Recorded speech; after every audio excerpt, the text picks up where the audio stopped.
Well, good afternoon once again from Snake Mountain Boat Works on Monday, August 29. Same boat, same guys. About 6 hours later, John began the deconstruction and discovered he had no choice but to just keep going. So I'll hand it over to him.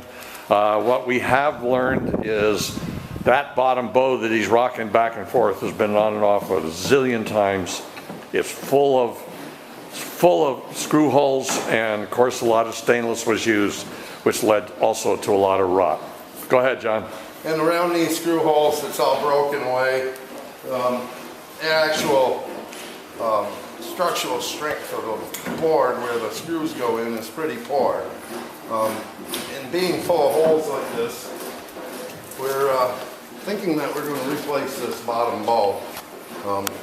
This nice piece of oak that we have right here. That only makes good sense because that particular curve board is a lot of strength. A lot of strength. It's the basis of the stability of the transom. That, and there's a counterpart on the top end of the framing on the transom that appears to be to have been replaced. So somebody's been in here and somebody's had this back end entirely apart. So I took this plank off the transom. That was full of stainless screws. I'm going to continue on with this other plank because we're not really sure of the framing behind the plank, and seeing we're doing the reconstruction of the boat, we should be a little more sure of what's going on down there. So I'm going to take that plank back off. I do know that plank is held on also with stainless screws. They're above the waterline, but still, what I did notice with the screws that were put into this board here, none of the holes were toothpicked when it came apart. We toothpicked all the holes. That way, if we put a screw back in an old hole, there's actually some strength there holding on. So those are all floppy, right? And yeah, all the screws I took out of this thing were, you know, they weren't really as tight as they could have been. And I found that a lot of the screws didn't hold when somebody put it together, so they took where there was an number 8 screw, they just replaced it with a number 10 and fed it in, and that one would be tight. But the 8s next to it weren't holding as good as the 10. They actually would have held good with the 8s if they would have toothpicked everything, I do believe. So what I'm finding back here is loose framing. You know, framing like this, there's no structural strength to that at all.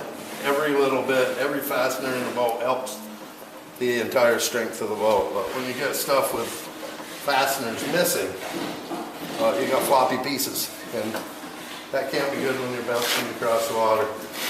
So. And that gusset continues further than you thought, doesn't it? No, it ends right there? Yep. I got to pull some more screws out of the side. This one here, I'm going to take the splash rail off. Don't tell me, that's not another butt joint, is it? This is a butt joint, yes.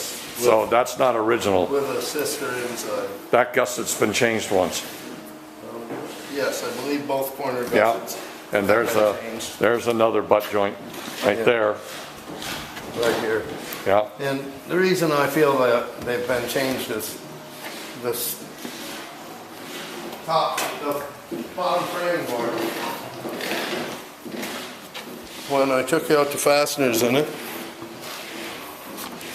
I found that these 2 fasteners that are original right here don't even actually go into the gusset. There's no screws there for, you know, where these were cut off or snapped off. But what I did find for screws is 2 steel screws, or galvanized screws, that were down through here, but they were actually screwed through the bottom planks. So that was screwed together when the bottom was going on. When the bottom was on it still. So I don't know what order the repairs were done in, but these original screws aren't there. There's just no way Chris Kraft would have ever done this. This properly would have been a single piece. Yes. And we have no choice but we're going to tear this apart as we are to do it properly. and we've got to We replace, should replace that whole, we got to replace the whole thing, both sides actually. both sides.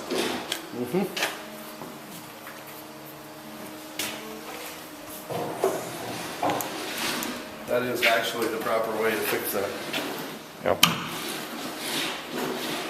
So John will continue tomorrow deconstructing, take what appears to be the bottom plank off, which is actually the top plank, so that we have the transom framing entirely exposed, and that way we can address every issue that we've observed. These gusset issues, the huge number of fastener holes in a lot of these frame members, and so that when we build it back, it's as strong as the day it left Algonac, Michigan, and made its way across the St. Clair River into Canada.